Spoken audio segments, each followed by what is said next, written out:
하나님 아버지 감사합니다. 지난밤에 우리의 삶을 지켜주시고 또 이 새벽에 나와서 주 앞에 예배하고 또 주의 말씀을 들으며 귀한 예물을 주 앞에 드립니다.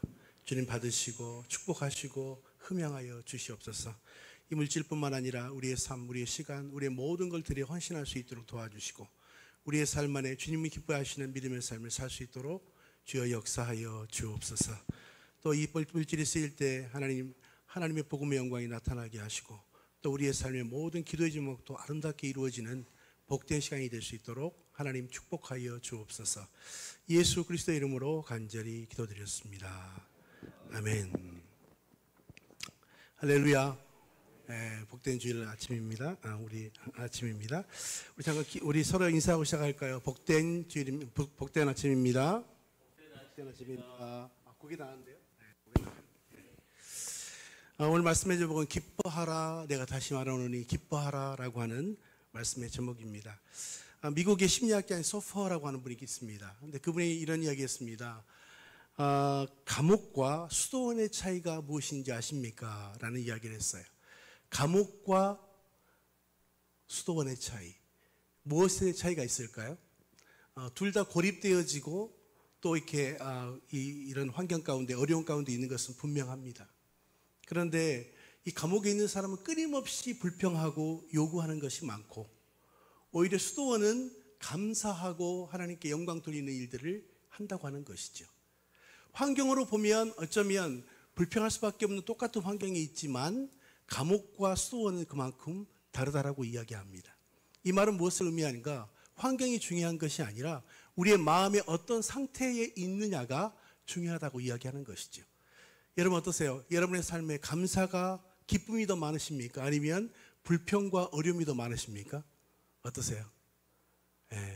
표정들이 기쁨이 더 많으신 것 같아요. 근데 오늘 사실 이 빌립보서의 배경을 보면 이 빌립보서를 쓰고 있는 곳은 로마의 감옥입니다. 로마의 감옥에서 이 빌립보서 쓰고 있는데, 이 빌립보서를 우리가 빌립보서, 또 에베소서, 골로새서, 빌레몬서를 우리가 뭐라고 이야기하면 옥중서신이라고 말합니다. 옥중서신. 이 옥중서신이 뭐예요? 옥중에서 쓴 편지를 옥중서신이라고 이야기합니다. 그러니까 어떻게 보면 가장 힘들고 어려운 곳에서 쓴 편지입니다. 그런데 참 이 아이러니하게도 이 빌립보서를 이 옥중서신이기도 하지만 기쁨의 서신이라고 이야기해요. 옥중은 기쁨이 없는 곳임에도 불구하고 계속적으로 기쁨이 있는, 기뻐하라는 말씀으로 계속적으로 이 성경은 말씀하고 있는 것이죠. 그래서 이 빌립보서가 몇 장이냐면 4장입니다. 4장. 4장인데 이 4장 안에 기쁨이라는 표현, 기뻐한다는 표현이 몇 번 나오냐면 17번이 나옵니다. 거의 읽다가 보면 기쁨이라는 단어가 나오고 또 기쁨이라는 단어가 나오는 거죠. 그러니까 사실은 전혀 어울리지 않아요. 어떻게 보면 이 감옥이라고 하는 옥중의 서신으로 보면 어둡고 힘들고 어렵고 고통스러운 이야기가 나와야 되는데 오히려 기쁨이란 단어가 계속적으로 그 안에 나오고 있습니다. 그래서 참 재미있는 것은 옥중서신이지만 어떤 기쁨의 서신이라고 하는 별명이 붙어 있다고 이야기해요. 여러분, 우리 그리스도인의 삶은 무엇이냐면 우리의 삶의 연속성을 보면 고통스럽고 힘든 시간이 있습니다. 그럼에도 불구하고 그리스도 안에서 가장 중요한 건 무엇입니까? 기쁨이 있는 존재로서의 삶을 사는 것이라고 이야기하는 거예요. 저는 여러분이 세상 사람과 다른 것이 무엇일까요? 우리가 세상 사람과 전혀 다른 환경에 사는 것이 아니에요. 세상 사람과 같이 살지만 우리의 삶 안에 하나님이 함께 하심으로 말미암아 기쁨이 있는 삶을 살고 있는 곳이라고 믿습니다. 그래서 우리가 여러분과 혹시 로마에 가보시면 콜로세움이라고 아시죠? 거기는 어떤 곳입니까? 원형 경기장입니다. 근데 그 당시에 이 원형 경기장 안에 어떤 일이 있었는가? 그리스도인들을 잡아와서 핍박하면서 서로 싸우고 검투사들이 싸우게 해서 죽게 하고 뿐만 아니라 사자와 싸우는 일들을 하는 거예요. 지금 사실 우리가 가면 이 관광 코스처럼 보이지만 그 당시에는 그리스도인에게는 이 콜로세움이라고 하는 것은 죽음을 의미합니다. 그런데 여러분 콜로세움에서 조금 더 가면 머지않은 곳에 뭐가 있냐면 콜로세움이 있습니다. 콜로세움이 뭐냐면 이 지하에 있는 공동묘지입니다. 혹시 가보신 분 계신가요? 네, 앞으로 가고 싶으신 분. 가고 싶으신 분, 손두 분 다 갈 줄로 믿습니다. 이게 믿음이 굉장히 중요하다니까요. 근데 제가 한번 가봤는데요. 거기는 이 입구부터 시작해서 이 안내원이 없으면 그곳을 이렇게 탐방할 수 없어요. 왜냐하면 이 거무줄처럼 돼 있기 때문에. 마치 들어가자마자 정말 이 모든 곳이 층층이 이 시신들을 이렇게 쌓아놓고 있어요. 근데 그 안에는 미로처럼 되어 있습니다. 쉽게 말하면 공동묘지가 지하 안에 있는 거예요. 근데 그리스도인들이 핍박으로 인해서 그곳에 들어가게 됩니다. 왜? 죽을 수밖에 없기 때문에. 근데 거기 안에 들어가 보면 예배 처소도 있어요. 그리고 그 안에 있었던 수많은 사람들이 또 순교의 장면도 그 안에 있습니다. 근데 그런 생각을 했어요. 그들이 핍박을 피해서 그곳에 왔었는데 그들이 그 안에서도 하나님을 예배하고 찬양하는 장소가 있었고 그 어둠 속에서도 그들은 하나님을 예배하고 기쁨이 있었다는 거예요. 그래서 예수 믿는 사람들의 특징은 무엇입니까? 환경이 좋아서 기쁜 것이 아니에요. 바로 하나님이 우리와 함께 하신다는 사실, 주 안에서라는 이 표현이 너무 중요해요. 여러분, 예수 그리스도 안에 있는 사람이면 세상의 어떤 어려움도 이길 수 있는 힘이 우리 안에 있는 줄로 믿습니다. 그래서 우리가 인생 후반전에 가장 중요한 건 뭐예요? 누구와 동행하느냐가 너무 중요한 거예요. 저는 인생 후반전을 갈수록 누구와 함께 어떤 공동체 속에서 내가 무엇을 하느냐가 너무 중요한 거예요. 근데 너무 많은 사람들은요, 인생 후반전에 갈수록 내가 정말 정말 생각할 수 없었던 그런 인생을 살고 있는 사람들이 참 많아요. 근데 여러분, 인생 후반전으로 갈수록 중요한 건 뭐냐면 같은 비전, 같은 목표, 같은 어떤 그런 소망을 가진 사람들이 함께 그 일들을 해가는 것이 저는 굉장히 중요합니다. 그런데 오늘 이 빌립보서는 우리에게 말씀하세요. 기뻐하라. 내가 다시 말하노니 기뻐하라. 근데 쓰고 있는 사람은 사도 바울이고 사도 바울은 어디에 있다고요? 옥중에 있는 거예요.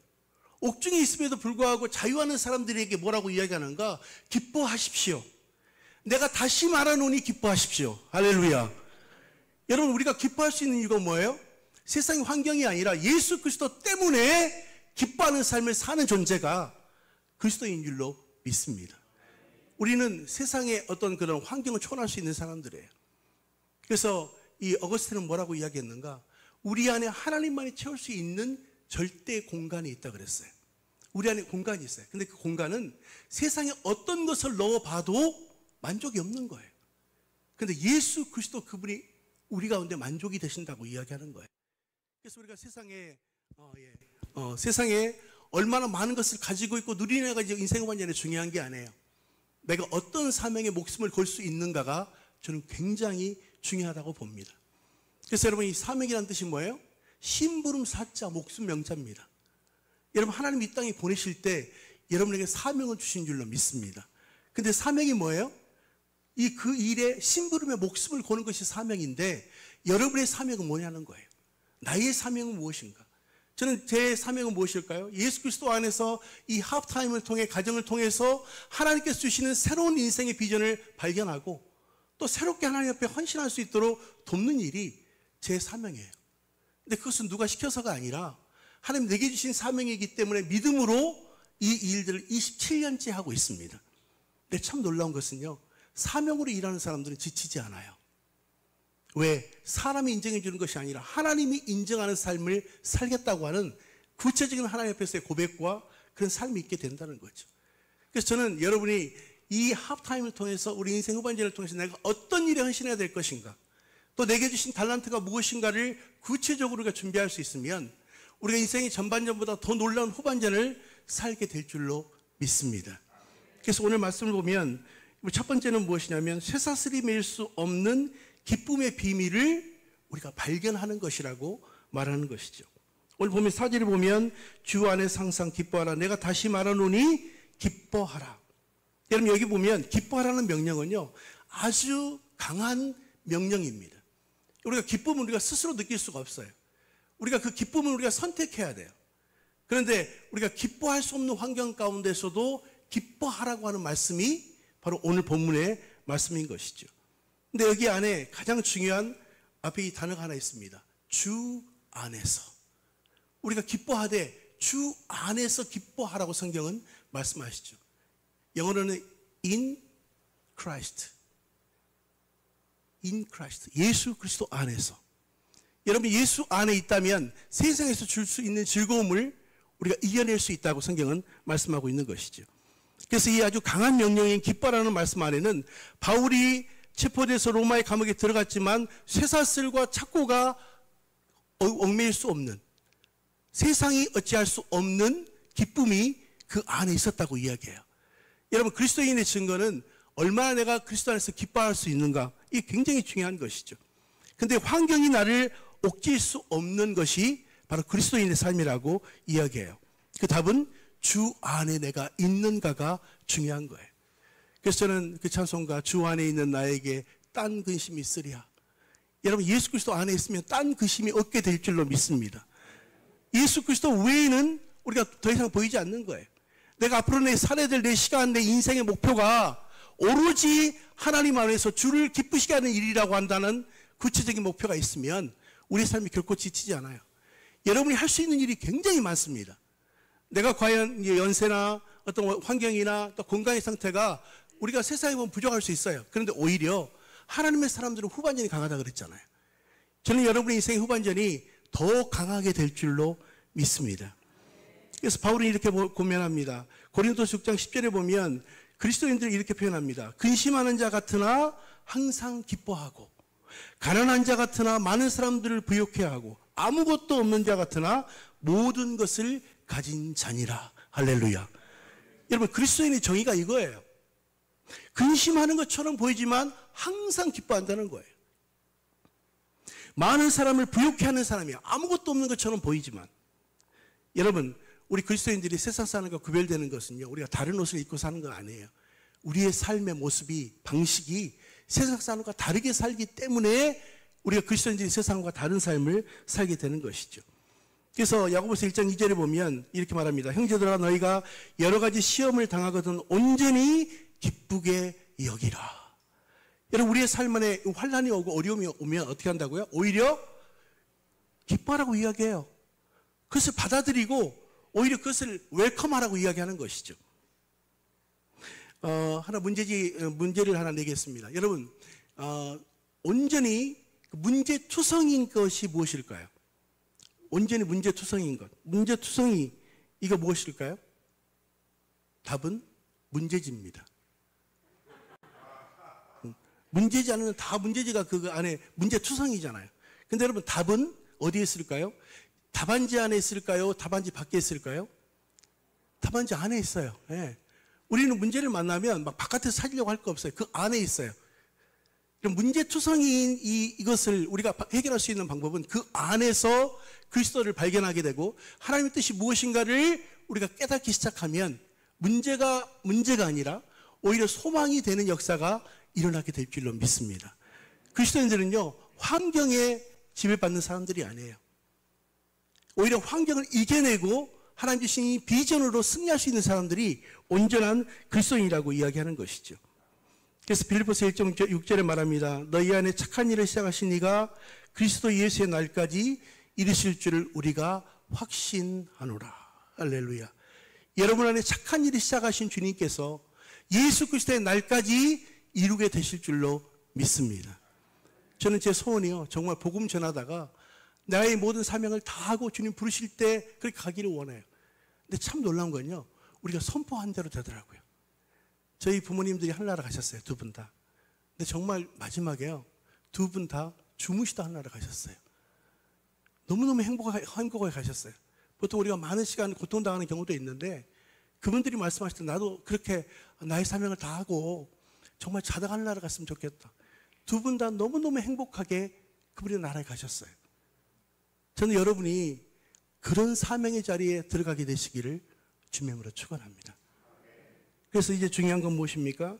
이제 우리에게 주시는 것은 우리가 환경이 아니라 이것을 이겨낼 수 있는 힘이 그리스도 안에 있다라고 이야기하고 있는 것이죠. 그래서 베드로전서 3장 15절에 이런 말씀이 있습니다. 너희 마음에 그리스도를 주로 삼아 거룩하게 하고 너희 속에 있는 소망에 관한 이유를 묻는 자들에게 대답할 것을 항상 준비하되 온유함과 거룩함으로 하라. 여러분 이 베드로전서에 보면 바로 흩어져 있는 그리스도인들이 정말 얼마나 힘들었겠어요. 근데 베드로는 이렇게 말합니다. 너희 안에 그리스도로 주로 삼아 거룩하게 하고 너희 속에 있는 소망의 이유를 묻는 자들에게 대답할 것을 준비하라. 사람들이 여러분에게 물을 거예요. 아니, 환경으로 보면 기뻐할 수 없는 환경인데 어떻게 그렇게 사십니까? 라고 말할 때 여러분 안에 내가 왜 그렇게 소망 가운데 살고 있는지에 대한 그 소망의 이유를 말할 수 있어야 된다는 거예요. 준비할 수 있어야 된다고 이야기해요. 아마 그 당시에 정말 그 유대인들이 흩어져 있을 때 사람들이 그렇게 생각했을 것 같아요. 당신들은 핍박으로 인해서 이렇게 여기 와서 고통을 당하고 있는데 어떻게 그렇게 즐겁게 사십니까? 그때 이렇게 이야기하는 거죠. 예, 예수 그리스도 때문입니다 라고 고백할 수 있는 거예요. 저는 여러분, 우리가 은혜 아니면 살 수 없음을 고백합니다. 우리가 지금 살아가고 있는 건 하나님의 은혜예요. 오늘 이 자리에 나오는 것도 하나님의 은혜예요. 앞으로 하나님의 은혜 가운데 살아가는 존재가 하나님의 은혜의 존재라고 이야기하는 거예요. 그래서 저는 우리가 감사해야 돼요. 왜? 이렇게 우리가 하나님 앞에 나와서 예배드릴 수 있고 내가 소망이 있는 것은 바로 그리스도 때문에라고 고백할 수 있는 사람. 저는 선교사님들을 많이 섬기잖아요. 제가 올해도 파라과이 다녀왔어요. 남미를 제가 참 감사하게도 남미가 굉장히 멉니다. 가는데 30시간, 오는데 30시간. 비행기만 60시간 타야 돼요. 어떤 때는 마음이 막 그야말로 막 마음을 막 잡고 가야 돼요. 안 그러면 너무너무 힘들어서 못 가요. 근데 참 놀라운 건요. 거기 가서 이제 현지 목회자들도 사역을 하고 또 선교사님도 사역하는데 가만히 생각해 보면 선교사님들이 그렇게 귀할 수 없어요. 왜? 그분들이 그 먼 땅에 그 먼 인디오들과 함께 생활하면서 가만히 보면 그들이 왜 여기까지 와 있을까? 그들이 예수 그리스도만 아니면 그 자리에 올 이유가 없는 거예요. 근데 예수 그리스도의 은혜를 받고 그 은혜가 너무너무 감사해서 내가 그 은혜를 갚는 마음으로 복음하러 가신 분들이 바로 선교사님들이거든요. 저는 선교사님들을 정말로 존경합니다. 왜? 그분들이 예수 그리스도 아니면 그 자리에 갈 이유가 없는 분들이 그 자리에 가서 섬기고 있기 때문에 전 여러분이 하나님의 음성을 들었으면 좋을 것 같아요. 나를 하나님께서 무엇에 어떤 일에 보낼 것인가. 물론 해외 가지 않아도 괜찮아요. 우리가 해야 될 일은 사실 얼마든지 많습니다. 근데 우리가 그것을 깨닫지 못하기 때문에 우리의 삶이 그렇게 옮겨지지 못하는 거죠. 근데 저는 여러분들이 이 합타임 이후에 가장 중요한 게 무엇입니까? 여러분이 선포하고 내가 이제 내 인생을 그렇게 주님 부르실 때까지 가야 될 목적을 분명히 발견하고 인생 사명서를 쓰는 것이 굉장히 중요해요.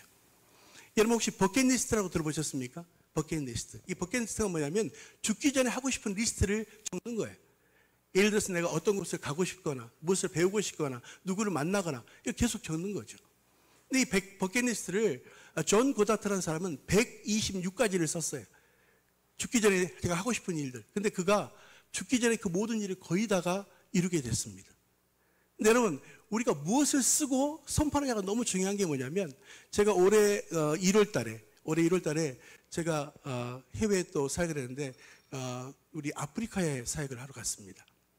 그런데 아프리카에 이제 사역을 다 마치고 이제 오기 전에 목사님 여기 오셨으니까 그래도 아프리카니까 잠깐 여행을 좀 하셨으면 좋겠다. 그래서 사파리라고 하는 거 있잖아요.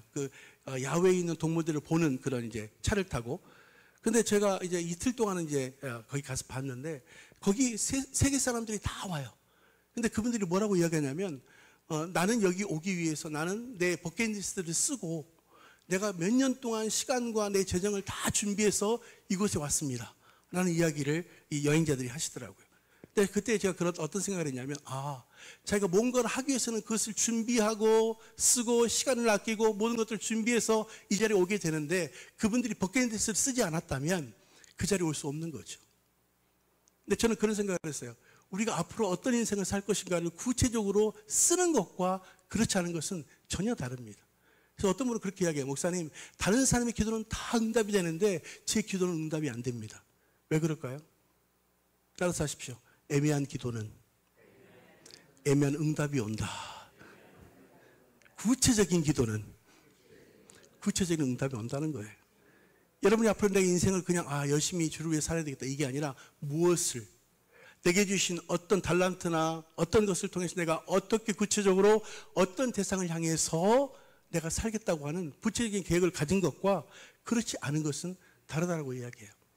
그래서 제가 작년 12월 달에 너무 감사하게도 수원에 있는 그 교회 중에 한 교회가 하늘꿈 연동교회라는 교회가 있습니다.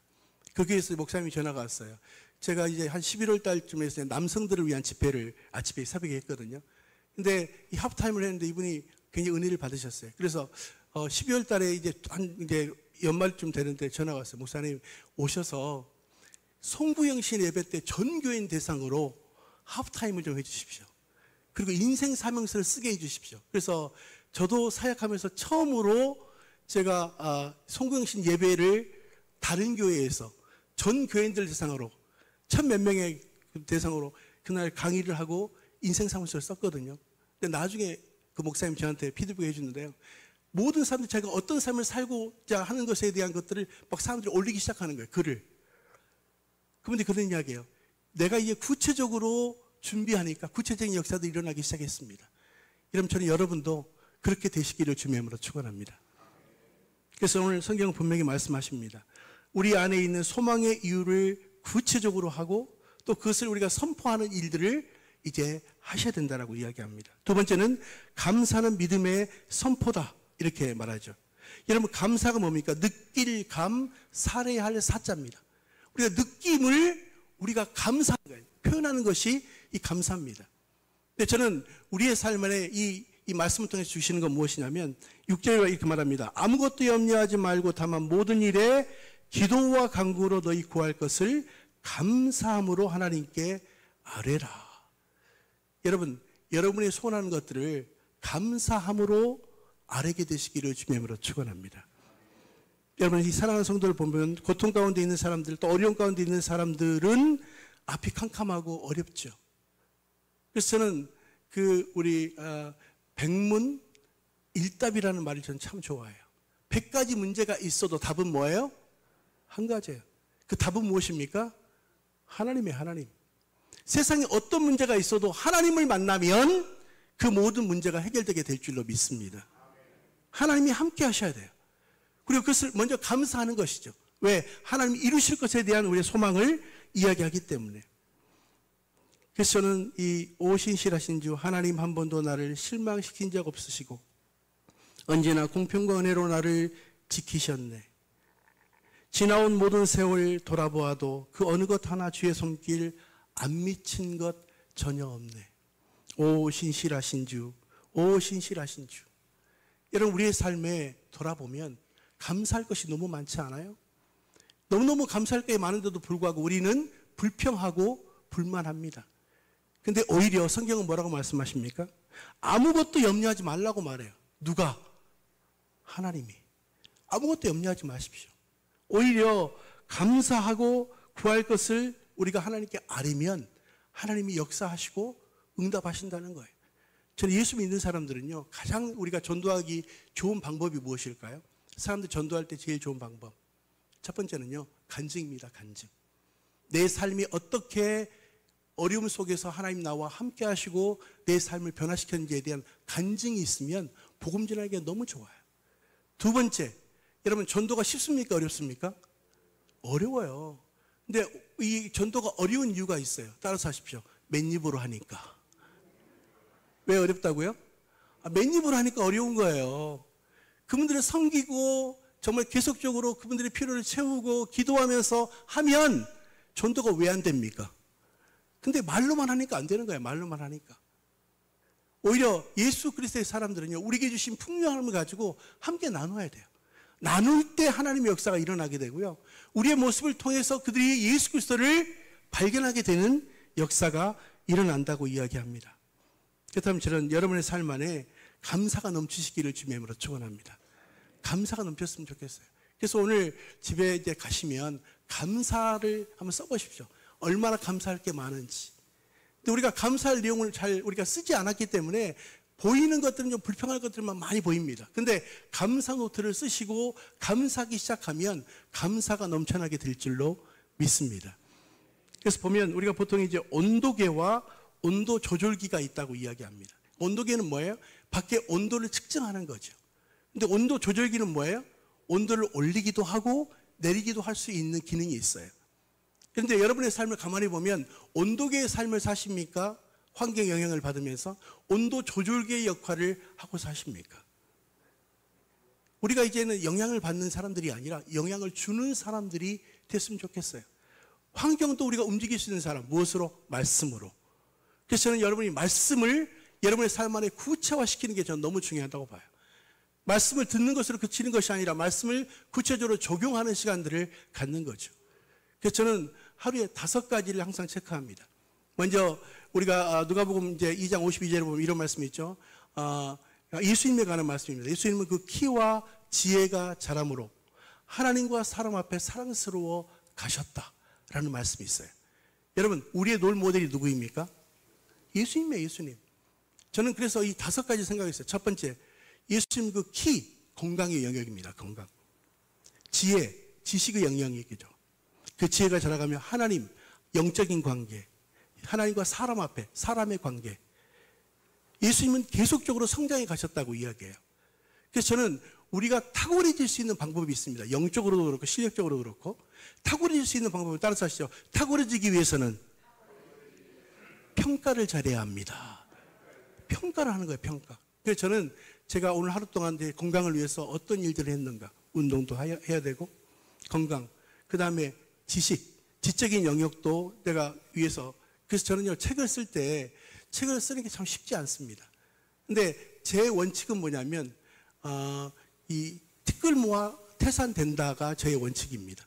평상시부터 계속 필요한 것들을 모아놓고요, 어느 순간이 되면 책이 만들어지더라고요. 지적인 영역, 그 다음에 하나님, 영적인, 내가 영적인 오늘 말씀에 묵상하고 것들이 어떻게 되고 있는가, 그 다음에 이 사람의 관계, 관계를 어떻게 하고 있는가, 그리고 마지막 평가를 합니다. 평가. 그래서 제가 잘하면 동그라미, 영적인 내가 오늘 묵상을 하고 또 하나님과 영적인 교제와 기도가 충분하면 동그라미, 스스로 평가하는 거죠. 그 다음에 사람과의 대인관계, 그래서 아니 만약 잘못했다면 세모, 아니면 X를 하죠. 그리고 마지막 이 4가지, 영적, 건강, 지적, 관계, 이 4가지를 한 다음에 마지막에는 평가를 합니다. 이 4가지를 다 동그라미 했으면 마지막 동그라미가 되는 거죠. 여러분, 중요한 건 계속적으로 자기 자신을 체크해야 하는 게 저는 굉장히 중요하다고 보죠. 그래서 탁월하기 위해서는 평가를 잘해야 되는데, 그 평가는 우리가 하나님 앞에 스스로 하지만 계속 자신을 우리가 평가하고 나가면 우리가 성숙하게 되어진다고 하는 것이죠. 그래서 제니 데니스라고 하는 분이 감사 테라피라고 하는 내용을 이렇게 적었습니다. 이런 내용입니다. 당신이 많은 세금을 내야 한다면 감사하십시오. 당신에게 안정된 직장과 사업장이 있다는 말이기 때문입니다. 당신의 몸무게가 늘어 옷이 맞지 않는다면 감사하십시오. 당신이 먹은 것이 넉넉한 인생을 살고 있다는 걸 증명하기 때문입니다. 세탁할 옷이 온 집안에 가득하다면 감사하십시오. 당신에게는 넉넉한 인생을 살아가고 있다는 증거입니다. 당신의 집에 대청소가 필요하다고 문고리를 갈아야 되고 또 창문을 갈아야 된다면 감사하십시오. 당신의 몸을 위탁할 집이 있다는 뜻이기 때문입니다. 멀리라도 주차할 공간을 찾았다면 감사하십시오. 당신에게 잠시라도 걸어갈 운동의 기회가 주어졌기 때문입니다. 당신에게 불평을 할 대통령이 있다면 감사하십시오. 당신은 언론의 자유가 얼마나 보장된 나라에 살고 있는가를 증명하고 있기 때문입니다. 교회의 뒷자리에 앉아있는 성도의 찬송 소리가 엉망이고 또 음정이 온전하지 않다면 오히려 감사하십시오. 당신의 청각은 정상이기 때문입니다. 아침에 울리는 자명적 소리가 고통스럽게 들리거든 감사하십시오. 당신에게 일어나 일할 수 있는 하루가 기다리고 있다는 것이기 때문입니다. 하루의 해가 저물어 온몸이 나른하고 피곤하거든 감사하십시오. 당신은 오늘 하루를 생산적으로 살았다는 결론이기 때문입니다. 여러분, 이걸 역으로 이야기하면요, 다 불평할 것들이에요. 근데 오히려 이것을 감사의 관점에서 보면 모든 게 감사해요. 여러분, 감사하신 분들은 건강하게 될 줄로 믿습니다. 감사하면 건강해지더라고요. 감사하면 하나님의 영광이 드러나요. 감사하기 시작하면 환경이 변화되는 역사가 일어나게 될 줄로 믿습니다. 그래서 저는 저희 어머님이 항상 그렇게 이야기했어요. 감사에 대한 그렇게 말씀을 많이 하세요. 오늘도 하루를 정말 주셔서 너무 감사하다. 오늘도 내가 뭔가를 먹을 수 있어서 너무 감사하다. 여러분, 우리의 감사의 제목을 찾기 시작하면요, 너무너무 많아요. 근데 우리가 그것을 불평의 조건으로 따지면 모든 것들이 다 불평으로만 우리가 귀결될 수밖에 없다는 거죠. 근데 저는 여러분이 오늘 말씀을 다시 한번 기억하면서 정말 감사할 수 있게 되시기를 주님의 이름으로 축원합니다. 세 번째는 기도로 감사로 기도하면 마음의 생각을 하나님이 지켜 주시겠다고 이야기합니다. 7절에 보면 그리하면 모든 지각에 뛰어난 하나님의 평강이 그리스도 예수 안에서 너의 마음과 생각을 지키시리라. 여기 굉장히 중요한 접속사가 하나 나옵니다. 그리하면이라고 하는 말입니다. 그리하면이 무엇이에요? 감사하면 그리하면 모든 지각에 뛰어난 하나님의 평강이 그리스도 예수 안에서 너의 마음과 생각을 지켜주시겠다. 여러분, 이런 축복이 여러분의 평생에 함께 하시기를 주님의 이름으로 축원합니다. 근데 여기 안에 그리하면이라고 하는 이 접수사가 너무 중요해요. 우리가 그런 결단이 이루어져야 된다는 거예요. 우리가 그런 결단이. 그래서 우리가 이 하나님 앞에서 우리가 그렇게 살 수 있는 가장 중요한 것은 베드로전서 5장 7절에 보면 너희의 염려를 다 주께 맡기라. 이는 그가 너희를 돌보심이라. 세상에 어떤 어려움이 있어도 그분이 돌보신다는 믿음의 약속을 받아들이는 거죠. 아멘하는 것입니다. 아멘하는 거예요. 아멘이 뭐예요? 하나님 그렇습니다라고 동의하는 거예요. 그러기 위해서는 여러분 성령이 충만해야 된다고 봐요. 저는 성령이 돕지 않으면 우리가 신앙생활하는 자체가 불평이 있고 어려울 수밖에 없어요. 그런데 성령이 충만한 사람 가운데 역사하는 하나님의 역사가 바로 이 감사의 역사라고 이야기하는 거죠. 그래서 성경을 보면 이런 말씀이 있습니다. 평안을 너희에게 끼치노니 곧 나의 평안은 너희에게 주노니 내가 너희에게 주는 것은 세상이 주는 것과 같지 아니하고 너희는 마음에 근심하지 말라 또 두려워하지 말라는 말씀이 있습니다. 근데 여러분, 성령님이 어떤 분이냐면 보혜사라고 들어보셨습니까? 보혜사 성령님. 이 보혜사를 영어로 보면 컴포터, 위로자라는 말이 있고요. 또 다른 성경에 보면 카운셀러라는 말이 있습니다. 카운셀러.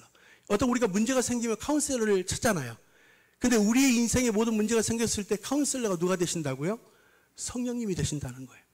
여러분, 여러분의 하루 속에, 여러분 인생 속에 정말 성령이 충만하게 되시기를 주님의 이름으로 축원합니다. 성령과 동행하신 여러분 되셨으면 좋겠어요. 그리고 우리가 그러할 때 우리의 생각도 우리의 모든 것들을 지켜주시는 하나님이 나와 함께 하신다는 사실을 우리가 결론적으로 경험하게 된다는 것이죠. 그렇다면 여러분, 이 아침에 기도하셨으면 좋을 것 같아요. 주님, 그 위로의 성령께서 나와 함께 하시고 내가 정말 기뻐하되 내가 계속적으로 기뻐하라고 강조하신 그 성경의 말씀처럼 세상을 이길 수 있는 힘이 우리 안에 있을 수 있도록 주여 성령님 도와주십시오. 우리가 그것을 위해서 기도하고 나가면 여러분의 삶 안에 날마다 감정이 넘치게 되시기를 주님의 이름으로 축원합니다. 그 여러분의 인생의 전반전보다 후반전이 더 쓰임받는 여러분 모두가 되시기를 주님의 이름으로 축원합니다. 기도하겠습니다. 하나님 감사합니다. 이날 아침에 우리를 깨워주셔서 이 자리에 나오게 하시고 또 기뻐하고 또 계속적으로 기뻐할 수 있는 그 근원인 예수 그리스도를 만나고 또 성령의 충만함을 경험할 수 있도록 주여 역사하여 주시옵소서. 우리 인생의 전반전보다 우리 인생의 후반전이 더 의미 있고 가치 있게 쓰임받는 우리 한 분 한 분들 될 수 있도록 도와주시고 주님과 동행하고 또 주님과 함께 뛸 수 있는 우리 인생의 후반전이 될 수 있도록 주님 역사하여 주옵소서. 예수 그리스도의 이름으로 간절히 기도드렸습니다. 아멘.